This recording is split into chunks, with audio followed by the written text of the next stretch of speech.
오늘 말씀은 승리를 확신한 강구라고 제목을 정할 수 있습니다.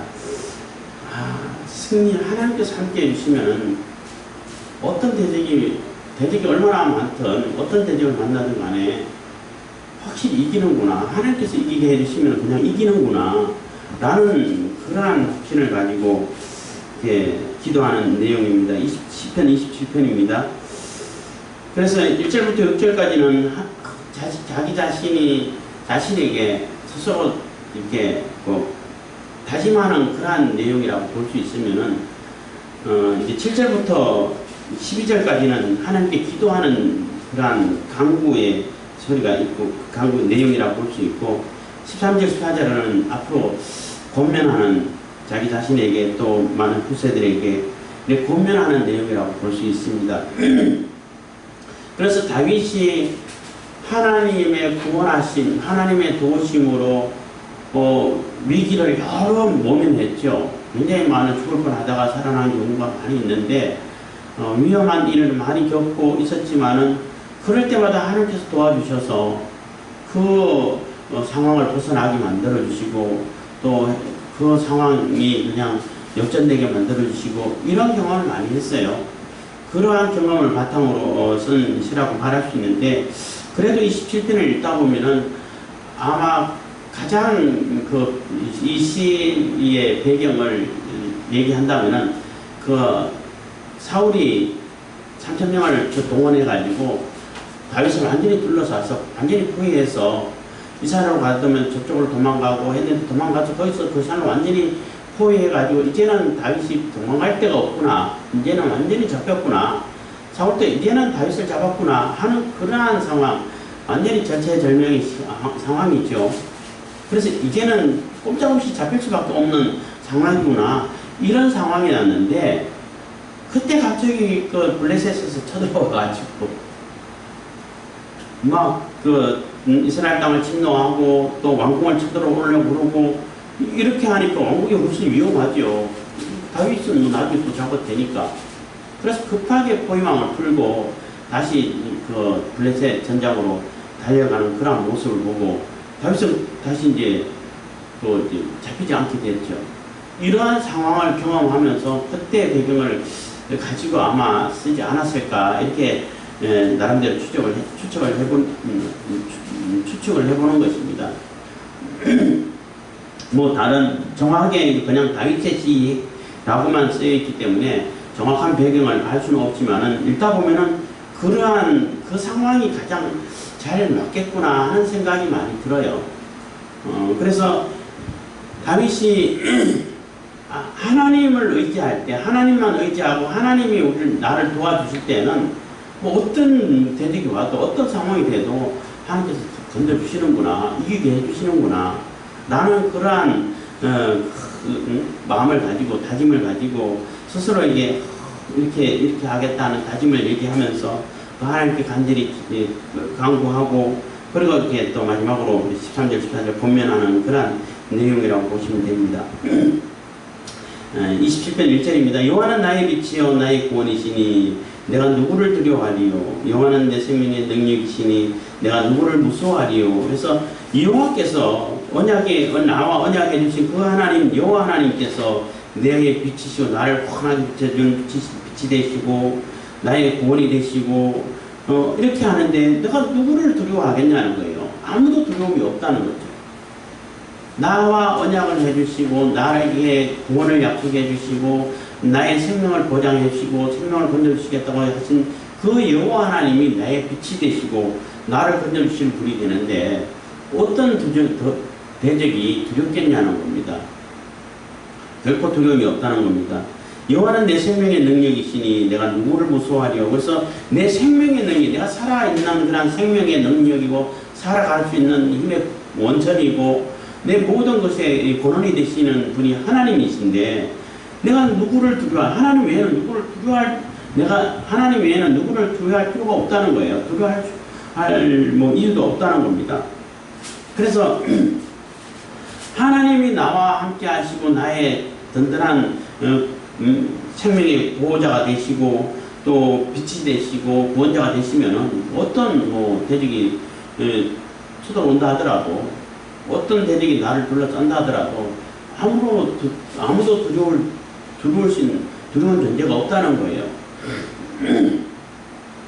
2절입니다. 나의 대적 나의 원수된 행악자가 내 살을 먹으려고 내게로 왔다가 실족하여 넘어졌도다. 그래서 내 대적 나의 원수된 자가 다윗을 죽이려고 찾으려고 그래서 완전히 해코지 하려고 찾아왔다가 뭐 살을 먹는다는 얘기는 완전히 다 잡아 죽인다는 얘기죠. 하여튼 왔다가 완전히 그가 오히려 실족해서 잘못 헛디뎌가지고 넘어져서 그냥 오히려 낭패를 당하는 자기 감정에 자기가 빠지는 그러한 그러한 일이 벌어졌다는 거예요. 그래서 다윗이 사울에게 완전히 포위되어 가지고 이제는 다윗이 이제 죽었구나라고 다윗이 완전히 이제 잡혔구나라고 생각할 정도로 사울도 그렇고 다윗도 그렇게 생각했는데 그 상황에서 갑자기 블레셋이 치들어와서 그 포위망을 풀고 갈 때에 또 그리고 사울이 다윗을 쫓아다닐 때에 또 다윗이 굴 속에 숨어 있을 때 엔게디 굴인가 하여튼 숨어 있을 때에 그 굴 속으로 사울이 들어올 때 다윗이 얼마나 놀랬겠어요. 이제 죽었나 보다. 아 이제 끝났나 보다. 이제 도망갈 데도 없잖아요. 굴 속인데. 그런데 뭐 보는 것도 못 보고 물론 갑자기 들어오니까 밝은 데서 어두운 데 들어오니까 안 보이겠지만은 보이는 거 없다더라도 소리는 약간 인기척을 충분히 느낄 수 있을 가능성이 높잖아요. 뭐 다윗 혼자 숨어 있으면은 그래도 못 느낄 수 있는데 거의 뭐 600명 가량 400명 600명 있는 사람들이 그굴 깊숙이 숨어 있는데 굴이 굉장히 넓은가 봐요. 인기척이 충분히 느낄 수 있죠. 그 정도면은.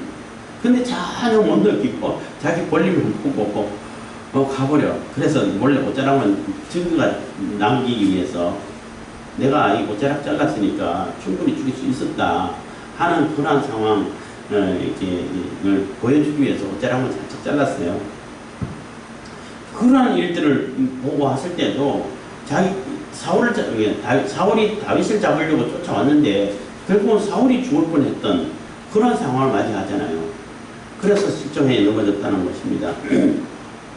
3절입니다. 군대가 나를 대적하여 진칠지라도 내 마음이 두렵지 아니하며 전쟁이 일어나 나를 치려할지라도 내가 오히려 안전하리로다. 그래서 그러한 상황을 맞이하고부터 그러한 상황을 경험하고부터는 완전히 군대가 나를 둘러싸고 있어도 하나님이 나와 함께 하시고 나의 구원자 되시면은 내가 걱정할 게 없구나. 이런 이게 감사의 감탄사가 나오는 거예요.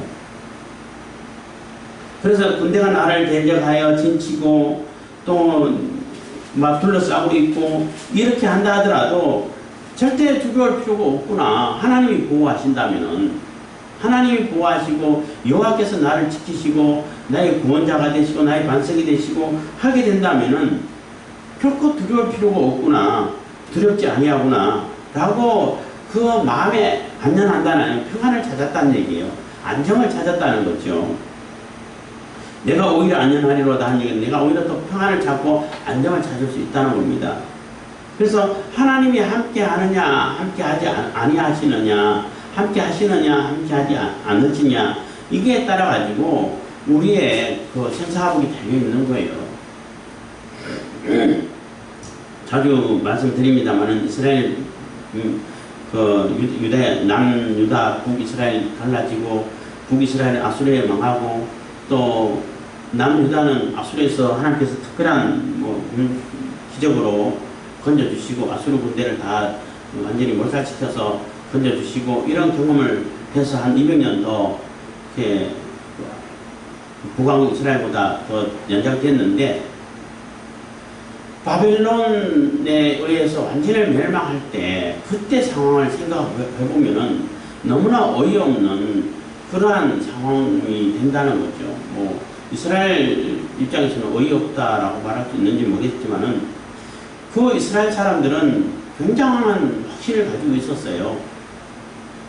이 예루살렘 성, 하나님의 성전이 있는 예루살렘 성전이 있고 있는 그 성은 절대 못 건드려. 어떤 누구도 못 건드려. 나는 그런 확신을 가지고 있었어요. 그런데도 다 무너졌어. 왜 그랬을까요? 이 예루살렘은 절대 아무도 못 건드려. 감히 천지 만물을 지으시고 전지전능하신 여호와 하나님이 지키시는 이 예루살렘, 응? 이 예루살렘 성전이 하나님 성전이 있고 예루살렘 성 하나님께서 택하신 예루살렘 성을 누가 감히 건드려? 어떤 존재가 거기에 발을 들여놔? 이런 믿음을 가지고 있었어요. 근데 어이없게 또 허망하게 성전까지도 다 완전히 돌 위에 돌 하나 남지 않을 정도로 다 해파되어 버렸다는 얘기예요. 그럴 때 이스라엘 백성들, 그 유다 그 백성들은 너무너무 큰 충격을 받았어요. 어떻게 이게 가능할까? 이게 어떻게 가능할까? 라고 굉장히 충격을 받았는데 왜 그랬냐는 거죠. 왜 하나님께서 그때 안 지켜주셨냐는 거죠. 하나님의 영광이 에스겔 보면 하나님 영광이 떠나버렸다고 그랬어요.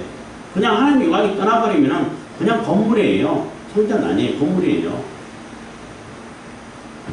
그럴 때 유다 백성들 또 이스라엘 백성들 그 상태를 보면은 하나님은 이 성 무조건 지키실 거야 이렇게 얘기해 놓고 그러면 내가 하나님 백성 됐으면은 하나님의 백성으로 살아야 되는데 하나님 백성으로 살지를 않아. 가진 우상 다 갖다 놔. 가진 악을 다 행해.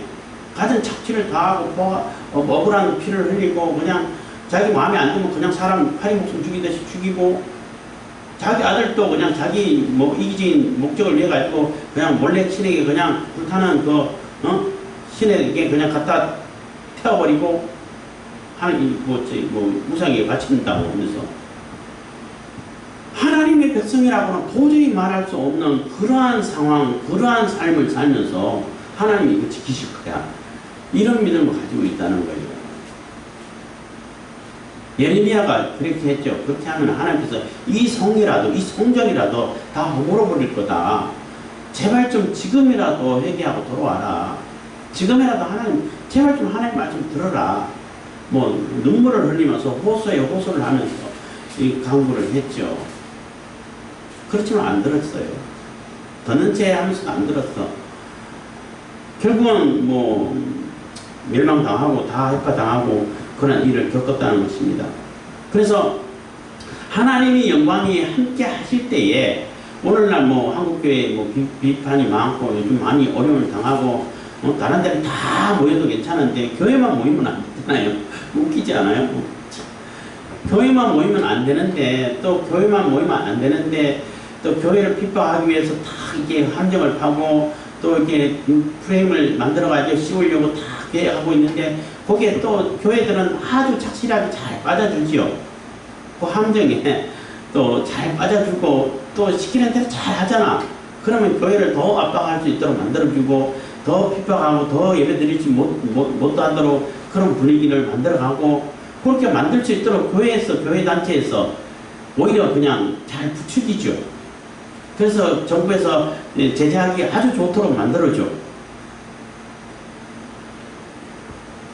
굉장히 어리석다는 얘기예요.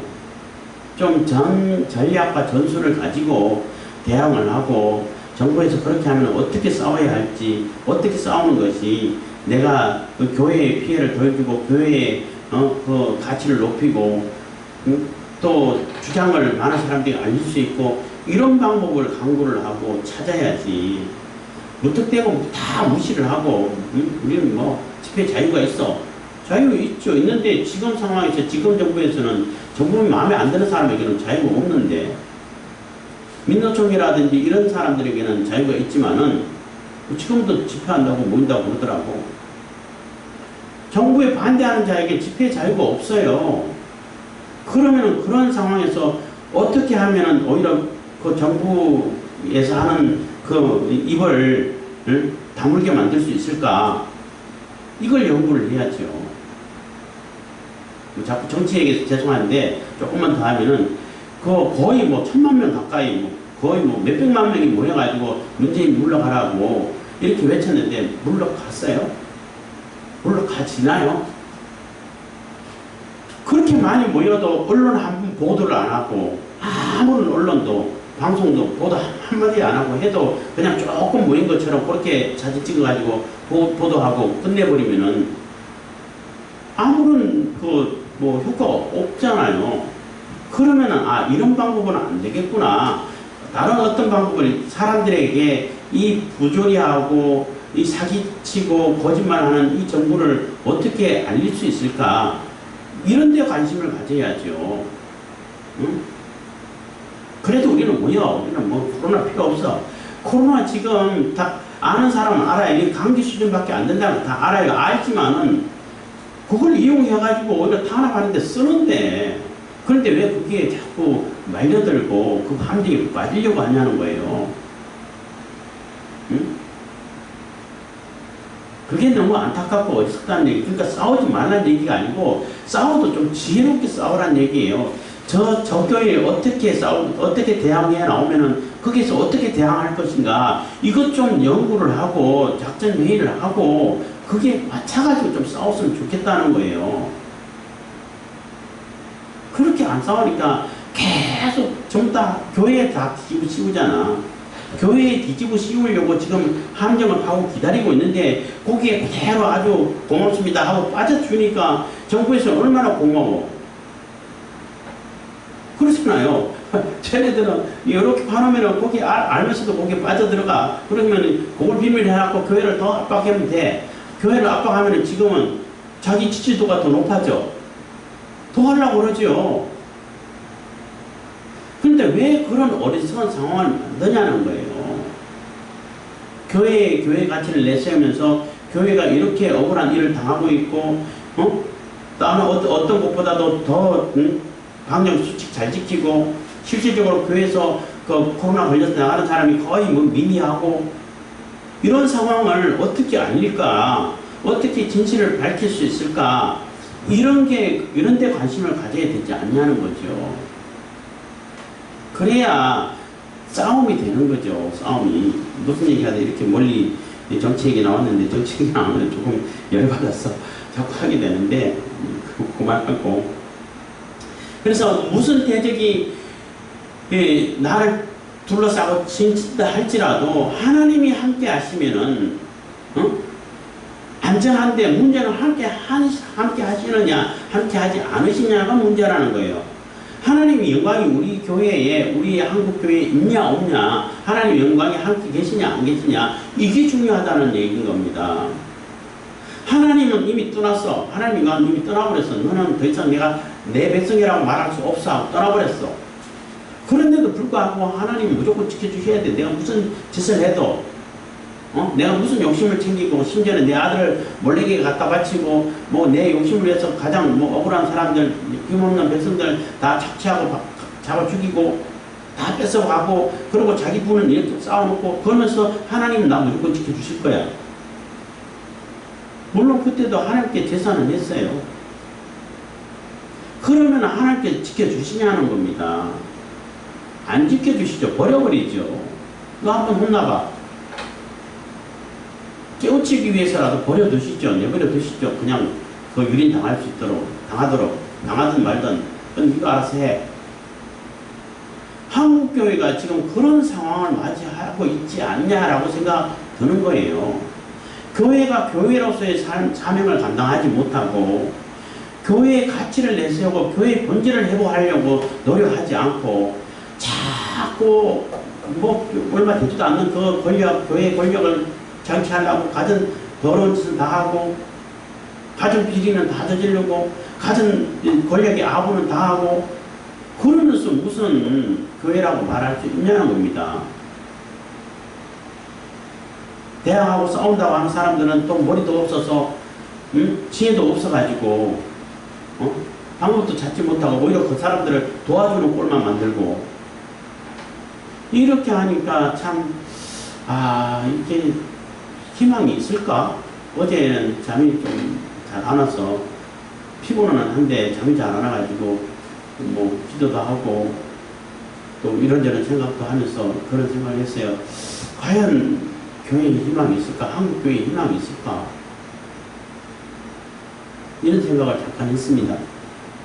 그래서 하나님이 함께 하시는 그것이 전제가 된다면은 하나님의 영광이 함께 임하시고 함께 하신다면은 뭐 어떤 대적이 와도 두렵지 않죠. 안전하죠. 4절입니다. 내가 여호와께 청하였던 한 가지 일 곧 그것을 구하리니 곧 나로 내 생전에 여호와의 집에 거하여 여호와의 아름다움을 앙망하며 그 전에서 사모하게 하실 것이라. 그래서 다윗이 한 가지 소원이 있다면은, 유일하게 바라는 것이 있다면은 하나님 전에 나가서 하나님께 마음껏 예배드리고 마음껏 기도하고 또 거기서 찬양하고 그 하나님 전에서 함께 지내는, 평화롭게 지내는, 이게 가장 큰 소망이라는 거예요. 우리가 코로나 시대에 갖고 자꾸 정치 얘기하게 되는데, 코로나 시대에 와가지고 예배가 생명보다 귀한 건 맞지요. 그 예배가 생명보다 귀한 예배를 왜 예배를 못 드리게 하게 하는 분위기를 자꾸 만들어주냐는 거예요. 우리는 봐, 정당하게 관객을 띄워 앉았어. 또 뭐 열 체크 잘하고 콘서트도 잘하고 있어. 어디 식당이라든지 아니면 전철이라든지 버스라든지 마트라든지 이런 데보다도 훨씬 덜 조밀해. 이런데 왜 문제가 되냐? 이런데 어필하고 그것을 알리고 사진도 찍고 동영상 찍고 해가지고 이렇게 하고 있는데 왜 문제가 되냐? 이렇게 알리는 데 더 신경을 써야지. 무조건 모여, 어디로 모여 해가지고 거기서 와 한다고 그게 되냐는 거예요. 왜 그렇게 어리석게 하냐는 거예요. 그러면은 민노총 모여도 괜찮잖아. 8,000명은 모여도 뭐 아무 상관없잖아요. 그런데 반대 집회는 한 2~3명만 모여도 안 된다고, 3명 이상도 모이면 안 된다고 딱 못 박아놨는데, 그러면 모이면 다 거기 뒤집어 씌울 거 아니에요. 그러면 예배하지 마. 이제 뭐 비대면 해도 최종 예배위원들 10명 했는데 그것도 하지 마. 이렇게 나올 거 아니에요. 그러니까 왜 그렇게 정말 생명보다 귀한 예배를 잘 드릴 수 있는 방법을 찾아가가지고, 우리가 이렇게 예배는 종교 자유가 있고 이거 생명보다 더 귀한 건데, 그리고 예배 드리기 위해서 우리가 이렇게 노력하고 있는데 왜 그게는 안 알아주고 다른 데로 이렇게 많이 복잡하게 모여도 아무런 제재도 없고 상관없는데 왜 여기만 하냐? 왜 교회만 못하게 하냐? 이렇게 알릴 수 있는 방법을 찾아야지요. 그래서 너무 안타깝다는 것입니다. 그래서 도대체 싸우려고 하는 거야? 아니면 그 사람들에게 빌미를 만들어줘가지고 교회를 억압하게, 오히려 교회를 탄압하는데 도움을 주려고 하는 거야? 이런 생각이 든다는 겁니다.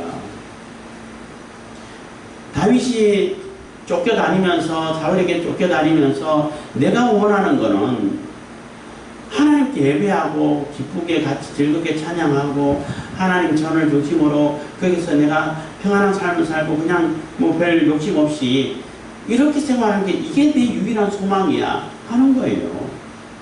우리도 마찬가지잖아요. 하나님께 예배하고 감사하고 하나님께 베풀어 주신 은혜를 따라서 살아가고 그 은혜를 나누면서 살고 또 생명을 전하면서 많은 사람들에게 하나님 생명을 얻을 수 있도록 복음을 전하고, 이게 우리의 소망이고 우리의 사명이잖아요. 그것을 잘할 수 있는 방법을 찾아가야지. 물론 찾는 게 쉽지는 않아요. 지금 분위기 자체가 너무나 험악하고 어려워서. 그래서 내가 여호와께 청하였던 한 가지 일 곧 그것을 구하리니 곧 나로 내 생전에 여호와의 집에 거하여 여호와의 아름다움을 앙망하며 그 전에서 사모하게 하실 것이라. 5절입니다. 여호와께서 한날에 나를 그 초막 속에 비밀히 지키시고 그 장막 은밀한 곳에 나를 숨기시며 바위 위에 높이 두시리로다. 그래서 그 한날에 나를 그 초막 속에 비밀히 지키시고 한 것은 환난을 당하실 때에 하나님께서 아예 그냥 하나님 아직 은신처 아무도 이렇게 잘 찾지 못하고 또 하나님께 지키시니까 침범도 못하죠. 그런 곳에 다 숨겨주셔가지고 나를 안전하게 또 지켜주셨다는 것입니다. 하나님께서 늘 보호해 주시고 지켜주시고 또 불 속에 있을 때에 딱 숨어 있는데 사울이 들어와도 그냥 못 보고 못 느끼게 해서 그냥 그대로 나가고 오히려 사울이 위험한 지경에 빠졌다는 것을 증거할 수 있도록 만들어주고 이런 것을 보니까 하나님께서 지키시는구나 라고 이렇게 다짐하고 있다는 것입니다. 또 깨닫고 다짐하고 뭐라고 해야 되나 스스로 이렇게 뭐라고 다짐이란 표현이 괜찮은 것 같아요. 스스로 내 마음을 안정을 시키고 하나님께서 이렇게 나를 도와주시고 지키시는 거구나 하고 다짐하는 것입니다. 나를 스스로 안정케 하시는 스스로 안정을 취하고 있는 것이라고 볼 수 있는 겁니다. 6절입니다. 이제 내 머리가 나를 뚫은 내 원수 위에 들리리니 내가 그 장막에서 즐거운 제사를 드리겠고 노래하여 여호와를 찬송하리라. 그래서 내 다짐을 이제는 하나님께서 내 머리를 뜬다는 얘기는 나를 높여주신다는 얘기죠. 내 영광, 내 권위가 높아진다는 얘기예요. 내 능력이 높아진다는 것입니다. 그래서 원수들보다도 더 머리 높여서 지금은 사울에게 쫓겨가지고 사울보다 낫죠. 사울보다 능력이 없죠.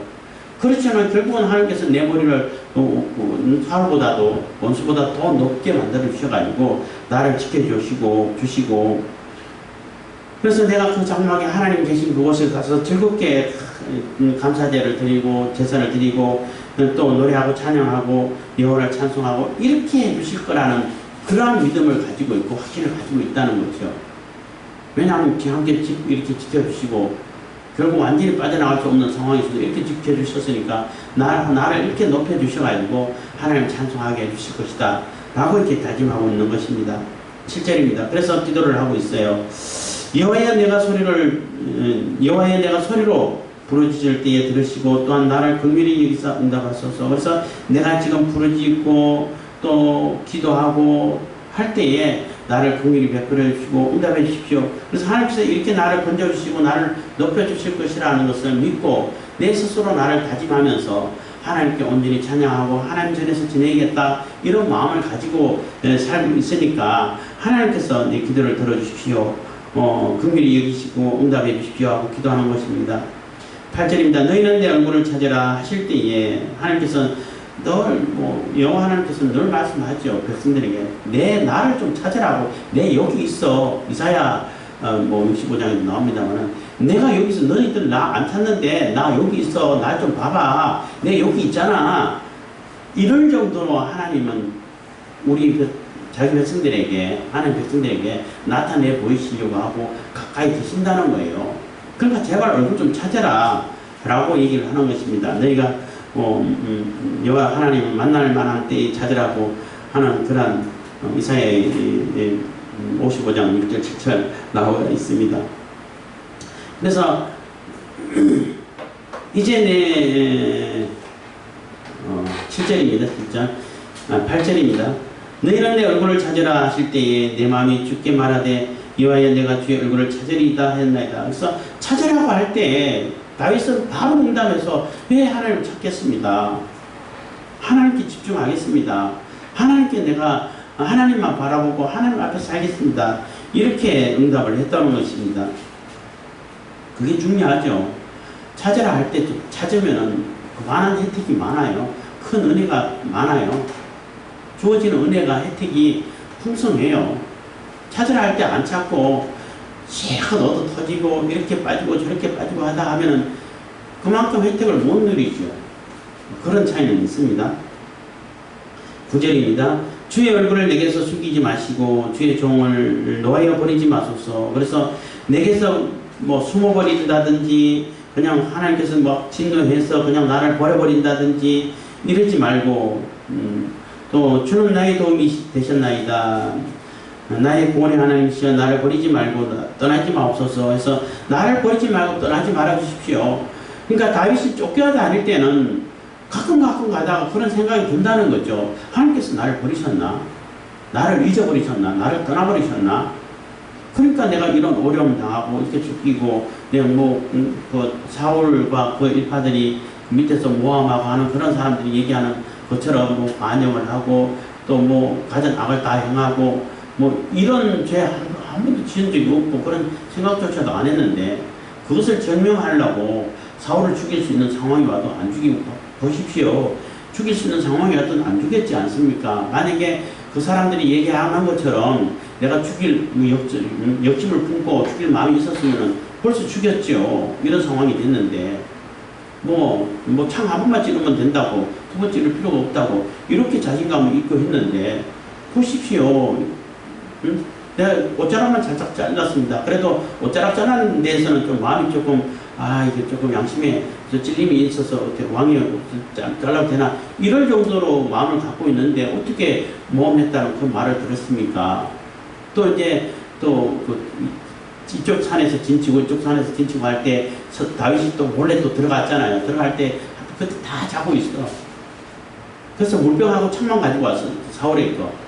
내가 들어갔는데 어떻게 아무도 안 지키고 다 자고 있냐.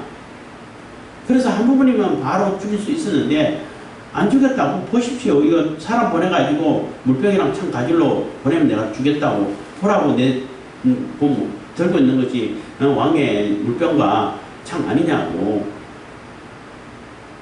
이런 상황이 됐는데도 안 죽이지 않았냐고요. 그렇기 때문에 그런 모함의 말을 듣지 마세요 하고 호소를 하는 거예요. 그래서 그런 상황까지 왔는데도 불구하고 자꾸 쫓기고 도망다니고 더 이상 피할 데도 없고 그래서 결국 블레셋으로 망명하고 이런 상황이 되다 보니까 진짜 하나님께서 나를 버리셨나?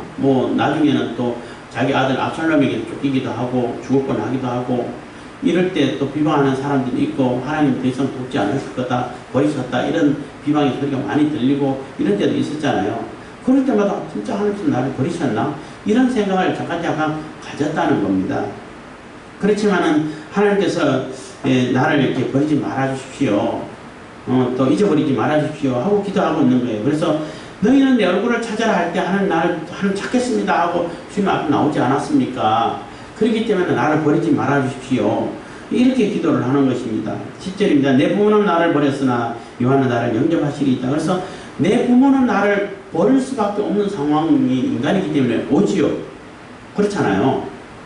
다윗과 같은 경우는 다윗이 도망 다녀야 되니까 부모가 어떻게 다윗을 보호해 줄 수 있나요? 없잖아요. 어떻게 버릴 수밖에 없는 상황이고 또 인간이다 보니까 숙명이 있다 보니까 죽게 되면은 나 저 아들을 끝까지 지켜주고 싶은데 못 지켜주고 떠날 수밖에 없는 그런 상황을 맞이하잖아요. 방송 보다 보면은 그러한 장애인 아들을 가지고 있는데 데리고 있는데 그 부모가 소원이 있다면 얘보다 딱 하루만 더 살았으면 좋겠다 이런 소망을 하는 것을 들은 적이 있어요. 방송에서. 다른 건 없고 이 아들보다 하루만 더 살게 해주세요 이런 소망을 가졌다는 거죠. 왜냐하면 그 아들은 보호자가 없으면 아무것도 못해. 그래서 이 아들이 내가 유일하게 보호해 줄 수 있는 보호자인데 내가 먼저 죽어버리면 이 아들은 어떻게 하냐는 거죠. 그래서 이 아들보다 하루만 더 살게 해주세요 이런 소망을 얘기하는 방송을 들었는데 참 마음이 짠하죠. 그래서 인간 부모는 버릴 수밖에 없는 상황이 찾아와요. 물론 요즘은 그냥 애 낳고 그냥 시간 안 애들도 그냥 그 애기 통에 심지어는 쓰레기통에 막 버리는 그런 말도 안 되는 상황도 막 있긴 있어요. 그건 아주 특별한 상황이고 보편적인 상황이라 하더라도 수명이 있고 한계가 있기 때문에 이렇게 버릴 수밖에 없는 상황이 온다는 겁니다. 인간은 그런데 하나님은 안 그러시잖아요. 사람은 수명이 있지만 하나님은 수명이 있으신가요? 없잖아요. 영원히 사시잖아요. 그러니까 영원히 안 버리신다는 거예요. 그래서 내 부모는 나를 버렸으나 여호와는 나를 영접하시리이다. 그래서 하나님께서는 나를 영접해 주신다는 것입니다. 그래서 11절입니다. 여호와여 주의 길로 나를 가르치시고 내 원수를 인하여 평탄한 길로 인도하소서. 그래서 하나님께 기도하기를 그냥 나를 보호해주고 나를 지켜주십시오 이렇게만 기도하는 것이 아니라 주님의 길을 나에게 가르쳐 주십시오 하는 그 기도를 한다는 얘기. 이게 굉장히 중요해요. 내가 내 마음대로 살면서 나를 지켜주십시오 이게 아니고 내가 주님의 길을 한 걸음 한 걸음 따박따박 가겠습니다. 하나님께서 기뻐하시는 삶, 하나님께서 원하시는 삶을 한 걸음 한 걸음 갈 테니까 어떤 것이 하나님의 길이신지 이게 왼쪽 길인지 오른쪽 길인지 이 하나님께서 원하시는 길이 어떤 길인지 그거를 가르쳐 주십시오. 다윗은 뭐 어디로 가야 될지 방향이 어떻게 숨어야 될지 모르는 상황이잖아요. 쫓겨다닐 때는 어디로 가야 될지 모르고 어떤 것이 주님의 길인지 어쨌든 하나님의 법을 지키면서 하나님 말씀을 지키면서 하나님께서 명하신 그 길을 갈 수 있는 그 길을 가르쳐 주십시오. 그 길을 가면서 하나님 나 보호자십니다 라고 얘기를 해야죠. 하나님께서 가라는 길을 안 가. 하나님께서 싫어하는 길만 하나님께서 뭐 진노하시는 그런 것만 골라서 해. 그러면서 하나님 날 지켜주세요. 말 되냐요? 안 되죠 당연히.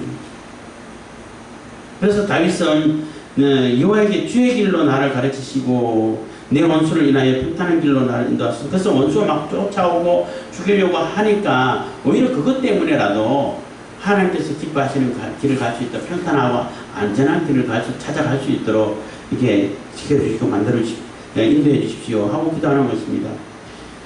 12절입니다. 내 생명을 내 대적의 뜻에 맡기지 마소서. 위정자와 악을 통하는 자가 일어나 나를 치려함이니이다. 그래서 완전 위정자 뭐 나를 쫓아 악을 토한다는 얘기는 말만 했다면 거짓말하고 입만 열었다면 거짓말하고 뭐 하는 일마다 다 악한 일만 계획하고 이런 자들이 다윗을 쫓아가고 추격을 하고 있으니까 그 사람들하고 똑같이 취급해가지고 그 사람들에게 그래 네 마음대로 해봐.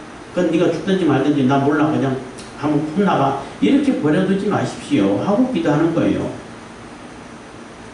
바벨론 포로 당하고 바벨론에게 유다 예루살렘 멸망할 때에 하나님께서 버려두셨죠. 악한 자들에게 그냥 버려두버렸죠. 혼나라고. 근데 그렇게 하지 말아주십시오 하고 기도하는 것입니다. 지금 상황은 굉장히 급박한 상황이라는 거죠. 그 악한 자들이 악을 통하는 자들이 계속 다윗을 치려고 다윗을 이렇게 무너뜨리려고 이렇게 공격해 오고 있다는 것입니다. 그렇게 하나님께 기도하면서 13절입니다. 내가 산자의 땅에 있으며 여호와의 은혜에 볼 것을 믿었도다. 그래서 산자의 땅에 있다는 거예요. 죽은 자의 땅에 있는 것이 아니라 예수님께서 부활하셔가지고 여인들에게 어찌 산자를 죽은 자에게서 찾느냐 하나님께 천사들을 통해 가지고 얘기를 했는데 천사들이 얘기했는데 살아있는 하나님, 살아계신 하나님 그곳에 있다는 거예요. 살아있는 생명의 땅에 있다는 것입니다. 하나님이 함께 있는 곳에 있다는 거예요. 죽은 자의 땅에 있는 것이 아니라 그 땅에 있기 때문에 생명이 있고 살아있는 곳에 있기 때문에 당연히 하나님의 은혜를 보겠죠. 그렇잖아요. 볼 것을 믿었다. 그래서 하나님과 함께하고 영원히 살아계시고 생명의 주인이시고 생사복을 주관하시는 그 하나님과 함께 있는데 함께 하시면은 하나님께서 함께 하시면은 당연히 그 하나님의 은혜를 보게 되겠죠. 당연히 보고 있고 또 보게 되겠죠. 이런 믿음을 가졌다는 것입니다. 그렇기 때문에 너는 여호와를 바랄지어다. 강하고 담대하며 여호와를 바랄지어다. 그래서 나 자신에게 다윗 자신에게 너는 이렇게 표현하기도 하고 그렇게 표현하고 또 요거는 또 후세들에게 또 표현하는 그런 이중적인 표현이라고 볼 수도 있는데 너희들은 하나님만 바라보라는 얘기예요.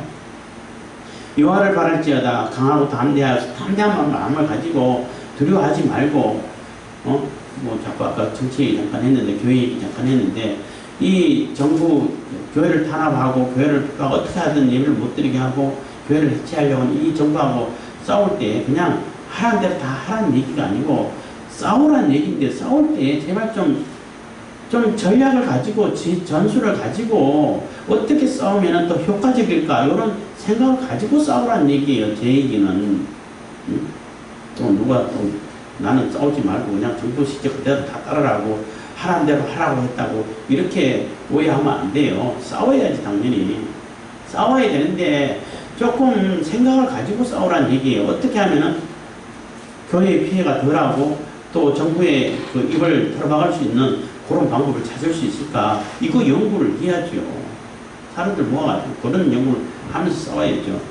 그래서 담대하게 강한 마음을 가지고 담대하게 하나님을 바라보고 하나님을 붙들고 있고 여호와 하나님만 바라보고 여호와 하나님과 함께 하시면은 결국은 절박한 상황이라 할지라도 하나님께서 벗어나게 해주신다는 거예요. 이기게 만들어 주신다는 거죠. 승리를 만들어 주신다는 거예요. 그래서 승리를 확신할 수 있다는 겁니다. 그렇게 싸우라는 거죠. 그래서 우리가 다윗이 쫓겨다니면서 느꼈던 그 심정을 생각하면서 우리도 이 어려운 상황을 지내가면고 앞으로 우리 인생을 살아갈 때에도 하나님만 붙들고 어떻게 하면 내가 하나님의 길을 갈 수 있을까? 여기에 초점을 맞춰가지고 하나님의 길을 가는 데 있어가지고 필요한 것이 뭘까? 내가 가져야 할 그러한 담대함이라든지 용기가 어떤 것일까? 내가 어떤 선택을 해야 될 것인가? 그 선택의 기준은 내 이기적인 것이 아니라 내게 덕이 되냐 안 되냐 이게 아니라 하나님의 길, 여호와 하나님의 길, 주님의 길을 갈 수 있느냐 못 가느냐 이게 주님의 길인가 이게 주님의 길인가 그걸 주님의 길로 기준 삼고 판단하라는 얘기인 거예요. 하나님 말씀을 기준으로 삼아서 판단하라는 얘기인 것입니다. 그래서 우리가 하나님께서 함께 하시면은 반드시 승리하신다는 것을 믿고 확신을 가지고 우리가 싸우면은 결국은 승리하게 되고 하나님께서 이루게 된다는 것을 우리가 다 믿음을 가질 수 있기를 바라겠습니다. 기도하겠습니다. 사랑해 주신 감사합니다.